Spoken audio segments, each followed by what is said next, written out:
اگر وہ اجازت دیں تو میں کنٹینیو کروں گا، شاید پلان کے اندر کچھ اور چیز ہے، اگر نہیں ہے تو پھر مجھے اجازت دیں تاکہ میں اس موضوع پہ مزید بات کروں۔ نہیں بھائی آپ کریں کنٹینیو، جزاک اللہ۔ اچھا، میں اسپیسیفکلی یہ جادو کے حوالے سے میں نے بہت پہلے ایک بک پڑھی تھی، عرب کے ایک عالم تھے، انہوں نے لکھی تھی۔ تو عمومی طور پہ جب ہمارے ہاں کسی شخص پہ جادو ہوتا ہے تو وہ بھاگتا ہے کسی ایسے شخص کے پاس کہ جس کے بارے میں اسے علم نہیں ہوتا کہ وہ جادو کا توڑ جو ہے وہ صحیح شرعی طریقے پہ کرے گا یا نہیں کرے گا۔ تو اس کے لیے جو ہے کہ کچھ علامات ایسی ہیں جو اس کتاب میں نے پڑھی، اور بڑی مستند کتاب تھی، ان عالم کے بڑے ایکسپیرینسز تھے جو انہوں نے اس میں شیئر کیے ہوئے تھے، تو میں وہ آپ سے شیئر کر دیتا ہوں۔ اس میں فقط مقصد یہ ہے کہ ہم ان جاہل عالموں کے پاس اور جو لوگ ایکچولی جادو کر رہے ہوتے ہیں ہم ان کے پاس ہی بھاگتے ہیں علاج کے لیے۔ یاد رکھیں جادو بیسیکلی کیا ہے کہ جادو ایک سیٹ آف انسٹرکشن ہے کہ جو جادو کرنے والا کسی جن کو بتاتا ہے۔ اب جن کیا ہوتا ہے بنیادی طور پہ کہ جن جو ہے کہ ان میں مسلمان بھی ہیں اور کفار بھی ہیں۔ تو وہ کیا ہوتا ہے کہ جب وہ کسی شخص کے پہ جادو کرنا چاہتا ہے تو اس کی سب سے پہلے، اگر ہمارے ہاں یہ چیز آپ کو بڑی کامنلی مل جائے گی، وہ کیا کہتے ہیں کہ جی قمیص لے کے آئے مریض کی یا جس شخص پہ آپ نے جادو کرانا ہے، یا اس کی ماں کا نام پوچھیں، یا اس کے بال لے کے آئیں۔ تو جو بال ہیں جو ان کے اندر جینز ہوتے ہیں ڈیٹیکشن، اور یہ جو جن ہوتے ہیں ان میں بڑے طبیب موجود ہوتے ہیں، تو وہ بیسیکلی، اور انسانی خوشبو جو ہے یہ اس کے لیے ابھی تک ہماری سائنس جو ہے کہ اس کو ڈفرینشیٹ نہیں کرنے کے قابل نہیں، یہ صرف انسانی جو سینسری سسٹم ہے وہی اس کو ڈفرینشیٹ کر سکتا ہے، لیکن ہر شخص کے جیسے فنگر پرنٹس ڈفرینٹ ہوتے ہیں، آئی ریٹنا ڈفرینٹ ہوتا ہے، اسی طرح سے ہماری خوشبو جو ہے وہ بالکل یونیک ہوتی ہے۔ لیکن جنات چونکہ طبیب ہوتے ہیں بہترین قسم کے، تو انہیں وہ سنگھا کے تو وہ اس شخص کے پیچھے جو ہے وہ بھیج دیتا ہے جس شخص کے پہ جادو کرنا ہوتا ہے، یا تصویر دکھا کے یا اس کے بال کی جینز کے ساتھ یا ڈی این ایز کے ساتھ جو ہے۔ اب یہ جب جن کسی شخص کے پیچھے آتا ہے تو وہ اس ایک ایمان والے شخص کے اندر داخل نہیں ہو سکتا، اور اس کے پاس یہ صلاحیت ہے کہ اللہ تعالیٰ نے قرآن میں بھی فرمایا کہ شیطان کے پاس یہ صلاحیت ہے کہ وہ انسان کے اندر اس طرح سے گردش کرتا ہے جس سے خون ہمارے خلیوں میں گردش کرتا ہے، ہماری وینز کے اندر گردش کر رہا ہوتا ہے۔ تو عمومی طور پہ جو شخص آپ سے یہ 3-4 چیزیں پوچھے تو اس کے بارے میں سمجھ لیں کہ وہ کوئی شرعی عالم نہیں ہے بلکہ جادوگر ہے۔ اچھا، جب وہ جن کو بھیجتا ہے تو وہ اب جن اس کے پاس کیسے ہوتا ہے کہ جیسے کوئی شخص اللہ تعالیٰ کی عبادت کرتا ہے، تقوی اختیار کرتا ہے اور نوافل ادا کرتا ہے، تو اللہ تعالیٰ اس پہ کرم فرماتے ہیں اور اسے اپنی بارگاہ میں مقرب بناتے ہیں۔ اور ایسے بھی لوگ حدیث پاک کے مفہوم ہے کہ لو اقسم اللہ لا بر، کہ ایسے لوگ ہیں میری امت کے اندر کہ جو اللہ کی قسم اٹھائیں تو اللہ پہ واجب ہو جاتا ہے کہ اللہ تعالیٰ ان کی قسم پوری کر دے، ایسے نیک لوگ، لیکن وہ ہمیں علم نہیں ہوتا اس کا۔ اسی طرح سے جب کوئی شخص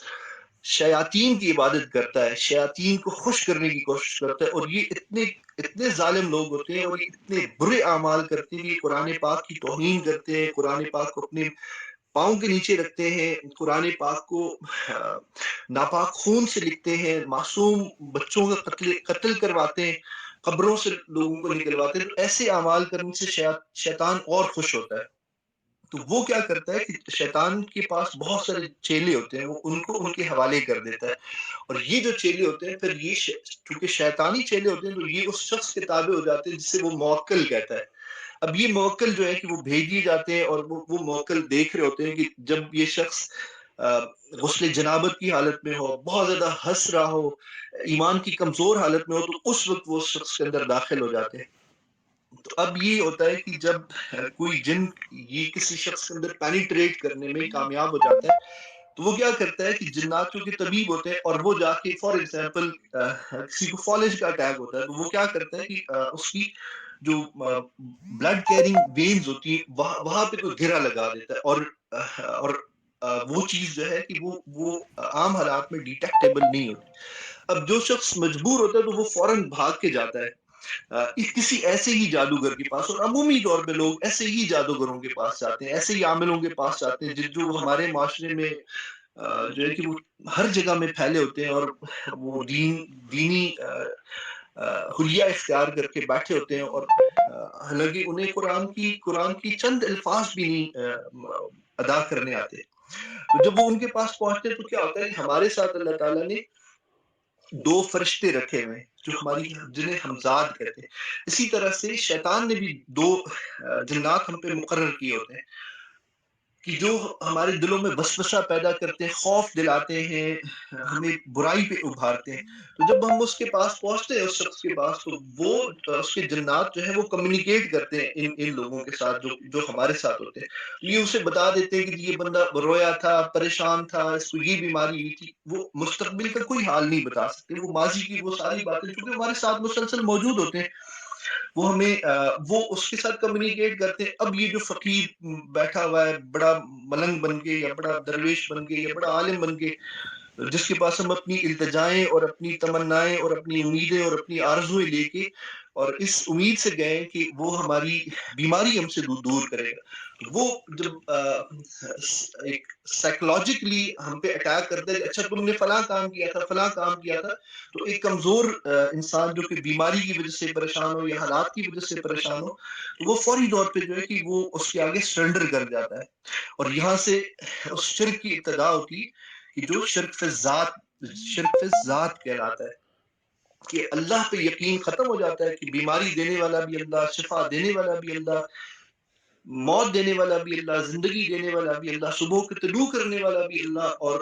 رات کو لانے والا بھی اللہ، رات کے شر کو بنانے والا بھی اللہ. یہاں پہ اللہ نے کیا کہا کہ من شر ما خلق، تمام شر اللہ کے خود تخلیق کرنا ہے. تو اللہ تعالیٰ نے جب شر بنایا ہوا تو اس شر کو کوئی اور کیسے دور کر سکتا ہے؟ تو اس کو اللہ تعالیٰ ہی دور کر سکتے. لیکن ہم اپنے عقیدے کی اس کمزور حالت کے اندر خود کو سرنڈر کر دیتے ہیں اس شخص کے سامنے، اور پھر یہ ہوتا ہے کہ پھر وہ کھیلتا رہتا ہے. اور وہ جن جو اس نے ہم پہ ایک سیٹ آف انسٹرکشنز کے تحت ہم پہ ڈالا ہوتا ہے، وہ پھر مسلسل ہمارے ساتھ رہتا ہے. پھر ہم اسے گھر سے پیسے بھی نکال کے دے رہے ہوتے ہیں، پھر ہم اس کے اوپر ساری چیزیں اپنی وار رہے ہوتے ہیں، لیکن ہم کبھی بھی ٹھیک نہیں ہو پاتے. اللہ تعالیٰ نے قرآن میں فرمایا کہ شاید کا مفہوم ہے یوں ہے لَن يُصِيبَنَا إِلَّا مَا كَتَبَ اللَّهُ لَنَا، نہیں پہنچ سکتی ہم تک کوئی چیز جب تک اللہ نے، جو چیز اللہ نے لکھی ہوئی، کوئی مصیبت کوئی خوشی ہم تک نہیں پہنچ سکتی جب تک اللہ نے نہ لکھی ہو. تو میں نے اس ساری بات کو کوشش کیا کہ میں بہت مختصر کروں. یہ بہت بڑا ٹاپک ہے اور اس کے اندر اس کی بہت زیادہ ڈائمینشنز ہے. اچھا، یہ جو جادو کرنے والے ہوتے ہیں یہ اس لیے بھی جادو کرتے ہیں کہ لوگ ایک دوسرے کے ساتھ حسد کرتے ہیں. اور ہمارے مسلم معاشرے کے اندر دیورانی اور جو بڑے بھائی کی بیوی ہے اس کا آپس میں جھگڑا، پھر نند کا اور بہو کا جھگڑا، اس طرح کے جو جھگڑے ہوتے ہیں، جو ساس کا اور بہو کا جھگڑا، اس طرح کے جو جھگڑے ہوتے ہیں، اس پہ بھی پھر ایک شخص کا بیٹا بولنے میں اچھا ہے، قرآن اچھا پڑھتا ہے، اس نے حفظ کر لیا، اس کی اسپیکنگ پاور اچھی ہے، اس کی رائٹنگ پاور اچھی ہے، تو دوسرے بھائی کی بیوی اس سے حسد کرنا شروع ہو جاتی ہے، دوسرے ہمسائے کی بیوی اس سے حسد کرنا شروع ہو جاتی ہے. پھر اس وجہ سے، اس حسد کی وجہ سے بھی جا کے لوگ تعویذ کر رہے ہوتے ہیں. کسی کے گھر میں بیٹا پیدا ہوا تو دوسرا جا کے اس پہ تعویذ کروا رہا ہوتا ہے، اور وہ کسی عامل کے پاس جاتا ہے. تو جادو کی کروانے کی جو ایک بڑی وجہ وہ حسد بھی ہے. تو ان تمام چیزوں میں یہ جو تمام چیزیں ہیں، میں نے کوشش کی کہ ایک پکچر آپ کے سامنے رکھ دوں ہمارے معاشرے کی. تو ان تمام چیزوں میں علاج جو ہے کہ وہ ہم نہیں جانتے کہ معاشرے میں بیٹھے ہوئے کون سے لوگ، کون سے عالم، کون سے پرنور چہرے والے جو ہیں کہ وہ اصل میں اللہ والے ہیں. تو لہٰذا جو ہے جو طریقہ حضرت جبرائیل نے ہمیں سکھایا، اللہ کے نبی علیہ الصلوۃ والسلام کو سکھایا، اور نبی پاک علیہ الصلوۃ والسلام نے اپنے اوپر کر کے دکھایا، تو وہی طریقہ ہمارے لیے بہترین ہے. ہم سونے سے پہلے اذکار المساء کا اہتمام کریں، شام کے اذکار کا اہتمام کریں. مغرب کے بعد اللہ کے نبی صلی اللہ علیہ وسلم کی روٹین تھی کہ وہ ایک قلعے کے اندر، ایک حصن المسلم جسے کہتے ہیں، اس قلعے کے اندر آتے تھے ان تمام اذکار کے ساتھ کہ بسم اللہ الذی لا یضر مع اسمہ شیء فی الارض ولا فی السماء وهو السمیع العلیم. اس کے متعلق آتا ہے کہ ایک صحابی فرماتے ہیں کہ یہ دعا اللہ کے نبی صلی اللہ علیہ وسلم 3 دفعہ پڑھا کرتے تھے. اور وہ صحابی فرماتے ہیں کہ میں نے اللہ کے نبی صلی اللہ علیہ وسلم کو اس یقین کے ساتھ یہ دعا سکھاتے ہوئے دیکھا کہ مجھے یقین ہو گیا کہ جس دن مجھے موت آئے گی اس کے علاوہ میں جس دن مجھے موت آئے گی اس دن اللہ تعالیٰ مجھے یہ بھلا دیں گے، میں پڑھ ہی نہیں پاؤں گا، ورنہ مجھے کوئی چیز نقصان نہیں پہنچا سکتی۔ اسی طرح آیت الکرسی ہے، ہر نماز کے بعد اللہ کے نبی علیہ الصلوۃ والسلام نے 3 جو قل ہے معوذات جسے کہتے ہیں کہ قل هو اللہ احد، قل اعوذ برب الفلق، قل اعوذ برب الناس، ان تینوں کا جو ہے کہ ہر نماز کے بعد پڑھے، رات کو سونے سے پہلے 3 دفعہ، صبح اٹھ کے فجر کی نماز کے بعد 3 دفعہ ان کو پڑھے۔ پھر اللہ کے نبی صلی اللہ علیہ وسلم کے جو مسنون اذکار ہیں صبح کے اور شام کے، وہ ایسے جامع اذکار ہیں، ایسے جامع اذکار ہیں کہ ایک اس میں آتا ہے کہ اعوذ بکلمات اللہ التامۃ من شر ما خلق، میں اللہ کی پناہ چاہتا ہوں ان تمام چیزوں سے، مضر چیزوں سے جن جو نقصان پہنچانے والی ہیں۔ صحابہ فرماتے ہیں کہ جب یہ دعا پڑھ لیتے تھے تو ہمیں یقین ہوتا تھا کہ بچوں ہمیں نہیں کاٹ سکے گا، سانپ ہمیں نہیں کاٹ سکے گا۔ تو یہ اللہ کے نبی علیہ الصلوۃ والسلام نے جو اذکار سکھائے ہیں صبح کے اور شام کے، یہ اپنی روٹین اگر ہم بنا لیں، معوذتین جو ہے آخری 2 قل اور قل هو اللہ احد اور قل یا ایھا الکافرون، یہ جو 4 ہیں ان کو اپنی روٹین میں شامل کر لیں، ہر نماز کے بعد پڑھیں، تو انشاءاللہ جو ہے کہ ہمیں ان جاہل عاملوں کے پاس جانے کی، جو ایکچولی عامل نہیں ہے بلکہ جادوگر ہے، اور جادو جو ہے کہ وہ کفر ہے۔ جادو کے بارے میں قرآن میں متعدد جگہوں میں ہے کہ وما کفر سلیمان ولکن الشیاطین کفروا، کہ اور اللہ کی حضرت سلیمان نے کوئی کفر نہیں کیا تھا، شیاطین نے کفر کیا تھا۔ تو اس میں جو جادو کا عمل ہے یہ مکمل صریحاً کفر ہے، اور پھر کسی ایسے شخص کے پاس جا کے اپنا عقیدہ ضائع کرنا، اللہ پہ اپنے یقین کو ضائع کرنا، اللہ پہ اپنے اعتماد کو ضائع کرنا،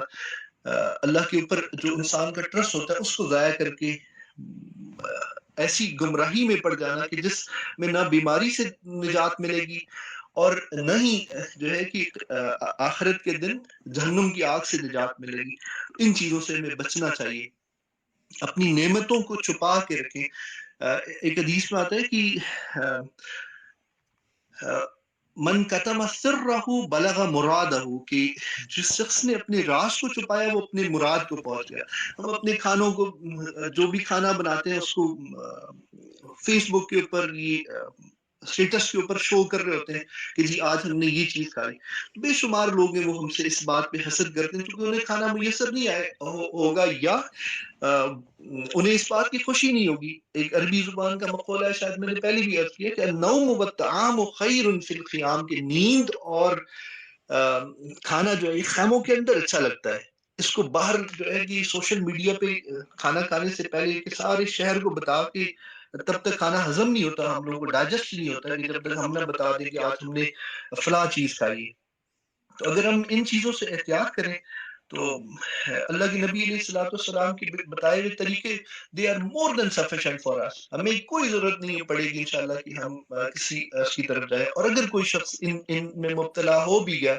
تو بھی پھر اسے جو ہے کہ اپنا علاج خود کرنا چاہیے، اور پھر کسی ایسے مستند شخص کے پاس، ایسے آتھینٹک اور سرٹیفائڈ شخص کے پاس کہ جس کے بارے میں اسے 100% یقین ہو، اس 1000% اسے یقین ہو کہ یہ بندہ شرک سے پاک ہے، یہ بندہ اپنے کلام کے اندر یا اپنی دعاؤں کے اندر ایسے کلمات نہیں کہتا، نہیں لکھتا، نہیں کرتا جو شرک پہ مبنی ہے۔ بے شمار کلمات، کیونکہ ہمیں عربی زبان سے واقفیت ہے نہیں ہے اور اس علم سے واقفیت نہیں، جادو بھی ایک علم ہے، اس علم سے واقفیت نہیں ہے، تو بے شمار ایسی چیزیں وہ کر سکتا ہے کہ جس سے ہمارا عقیدہ اور ایمان ضائع ہو سکتا ہے۔ تو معوذتین بہت بڑا ہتھیار ہے ہمارے لیے، جنات کے خلاف، شیاطین کے خلاف، شر کے خلاف، حاسدین کے خلاف، جادو کے خلاف، ٹونے کے خلاف، جھاڑ پھونک کے خلاف، اور نظر بد کے خلاف۔ تو یہ ساری چیزیں جو ہے کہ وہ اگر ہم اپنی روٹین میں اپنا لیں تو انشاءاللہ ویل بی سیف۔ بہت شکریہ جی، السلام علیکم ورحمۃ اللہ۔